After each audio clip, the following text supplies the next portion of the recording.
उत्तर प्रदेश की कानून व्यवस्था को लेकर प्रशासन कितनी एक्टिव है, इसका अंदाजा इसी बात से लगाया जा सकता है कि जब भी कोई घटना या अपराध होता है तो पुलिस इस पर तुरंत उचित एक्शन लेती है।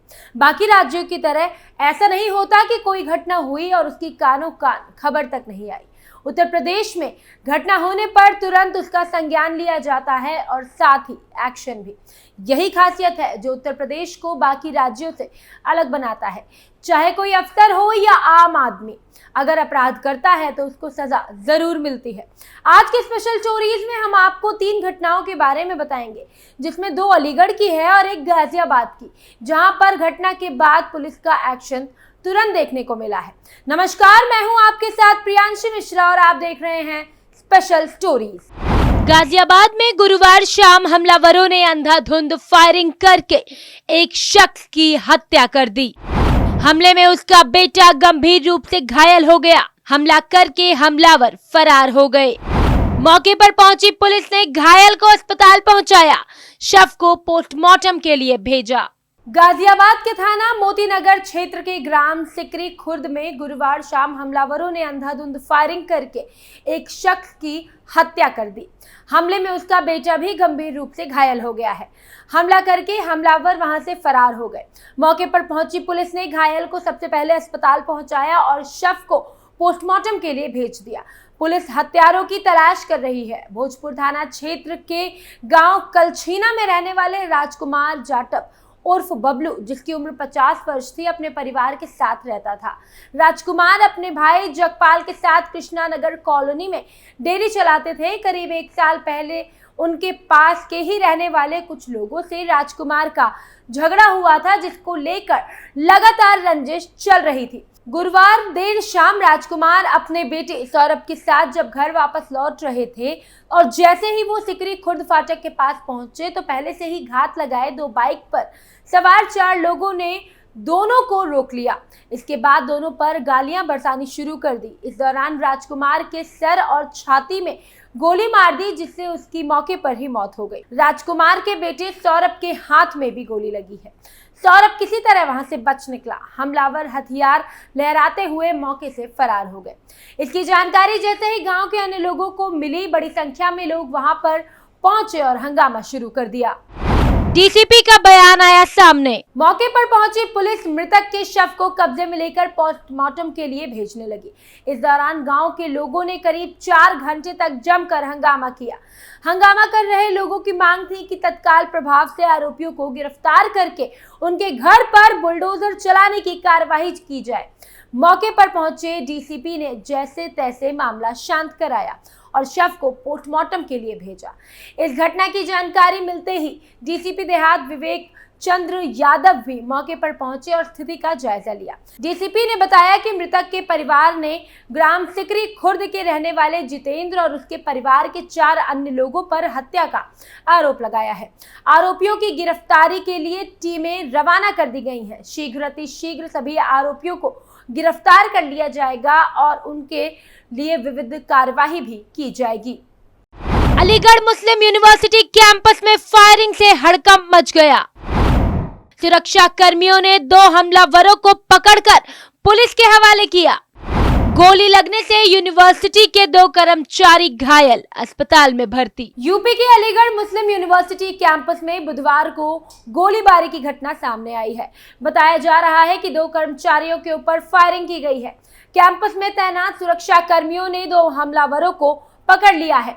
घायल दोनों कर्मचारियों को अस्पताल में भर्ती कराया गया है। मौके पर पहुंची पुलिस मामले की छानबीन में जुटी है। तो चलिए आपको बताते हैं कि ये पूरा मामला क्या है। बुधवार सुबह 9:15 के आसपास विश्वविद्यालय में काम करने वाले 2 सगे भाइयों पर अलीगढ़ के ही रहने वाले 2 हमलावरों ने अंधाधुंध गोलियां चलाकर उन्हें गंभीर रूप से घायल कर दिया है। दोनों भाई स्कूटर से कहीं जा रहे थे, तभी मिटरोई चौराहे के पास दोनों हमलावरों ने जमकर गोलियां बरसाना शुरू कर दिया।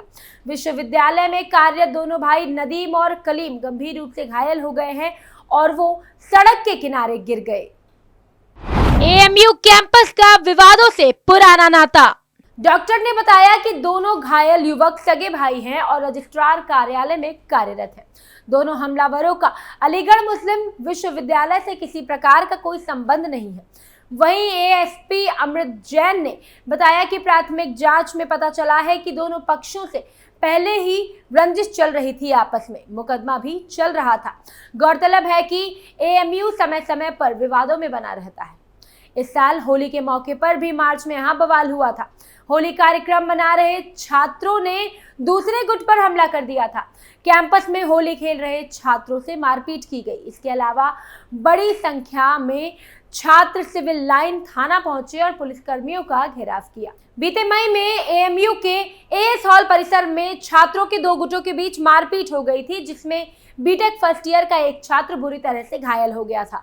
दहशत फैलाने के लिए एक गुट ने हवाई फायरिंग भी की थी। कैंपस में तैनात जवानों ने 2 आरोपी छात्रों को पकड़कर पुलिस के हवाले कर दिया था। घायल बीटेक छात्र को तत्काल मेडिकल कॉलेज में इलाज के लिए भर्ती करवाया गया था। अलीगढ़ में कुल्हाड़ी से काट डाले युवक के दोनों पैर, भाइयों पर किया हमला, कई राउंड फायरिंग से दहला इलाका। जिले में सड़क पर जाते हुए 2 भाइयों पर गुरुवार को जानलेवा हमला कर दिया गया था। कुल्हाड़ी से आरोपियों ने एक व्यक्ति के दोनों पैर काट दिए। पीड़ित युवक अपने भाई के साथ जा रहा था, तभी 4-5 आरोपी उसको घेर लेते हैं और फायरिंग शुरू कर देते हैं। गोली चलते देख पीड़ित का भाई वहां से भाग निकला। गोली चलने और हंगामा होने पर पुलिस को सूचना दी गई। इगलास के सीईओ डॉक्टर केजी सिंह ने बताया कि वाहनों की टक्कर को लेकर दोनों पक्षों में मारपीट हुई। इसमें एक व्यक्ति को अस्पताल में भर्ती भी करवाया गया है। पुलिस ने मुकदमा दर्ज कर लिया है। पीड़ित की शिकायत के आधार पर रिपोर्ट दर्ज कर आरोपियों की तलाश की जा रही है। इगलास के दुमेड़ी गांव निवासी मनोज उर्फ मुन्ना गुरुवार को अपने भाई के साथ खेत में गए हुए थे। खेत में पानी देने के बाद दोनों भाई बाइक से घर लौट रहे थे और इसी दौरान 4-5 आरोपियों से उनकी बाइक रोक ली गई। आरोप है कि हमलावरों ने बाइक रोकने के बाद फायरिंग शुरू कर दी। मुन्ना बाइक चला रहा था और उसका छोटा भाई पीछे बैठा था। फायरिंग होते देख मुन्ना का भाई मौके से जान बचाकर भाग निकला। आरोपियों ने मुन्ना को पकड़ लिया और उसके साथ मारपीट शुरू कर दी। आरोपियों ने उसके पैर काट दिए और उसे मरने की अवस्था में छोड़कर मौके से फरार हो गए। पुलिस ने घायल को सीएचसी पहुंचाया, वहां से उसे जिला अस्पताल रेफर कर दिया गया है। घायल मनोज पर हमला करने वाले आरोपी उसके गांव दुमेड़ी के ही बताए जा रहे हैं। दोनों पक्षों के बीच में वर्चस्व की जंग चल रही थी और कई बार इनका विवाद भी हो चुका है, जिसके चलते दोनों पक्षों ने एक दूसरे के ऊपर कई मुकदमे भी दर्ज करवाए हैं। पीड़ित पक्ष ने बताया कि आरोपी लगातार मुकदमे में समझौता करने का दबाव बना रहे थे और पिछले कई दिनों से धमकी भी दे रहे थे। उन लोगों ने आरोपियों की बात नहीं सुनी तो गुरुवार को आरोपी ने मनोज के ऊपर जानलेवा हमला कर दिया। वहीं पुलिस घटना के बाद मामले की जांच में जुट गई है। घटना को अंजाम देने के बाद आरोपी तत्काल मौके से फरार हो गए हैं। वहीं दूसरी तरफ घायल को अस्पताल भर्ती करवाया गया है, जिसके बाद पुलिस आरोपियों की तलाश में दबिश दे रही है, जिसके बाद उन्हें गिरफ्तार कर लिया जाएगा। यूपी में होने वाली घटनाओं का दर बहुत हद तक कम हो गया है और जितने भी लोग अभी भी ऐसे हिमाकत करने की जुर्रत कर रहे हैं, उन्हें यूपी की सरकार सबक सिखा रही है और एक एग्जाम्पल भी सेट करती जा रही है कि अगर कोई कानून व्यवस्था के साथ खिलवाड़ करेगा तो उसका हश्र क्या होगा। फिलहाल की स्पेशल स्टोरी में इतना ही। अपनी राय हमें कमेंट बॉक्स में आप जरूर बताएं और साथ ही देखते रहें कैपिटल टीवी।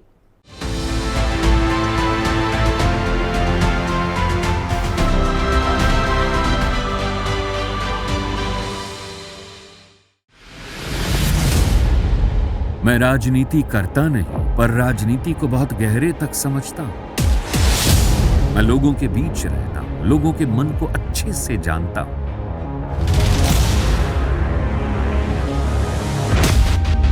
पब्लिक और पॉलिटिक्स की हर नब्ज को खूब पहचानता हूं। संघर्ष की सियासत से सत्ता के सिंहासन तक मैं हर खबर से खरा सच निकालता हूं। ना कोई दौड़, ना कोई रेस।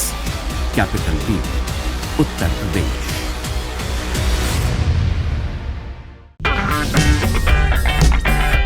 अगर आपको हमारा वीडियो पसंद आया हो तो इसे लाइक करें, हमारे चैनल को सब्सक्राइब करें और हाँ, बेल आइकन दबाना ना भूलें ताकि आप तक हमारे वीडियो की नोटिफिकेशन पहुंचती रहे।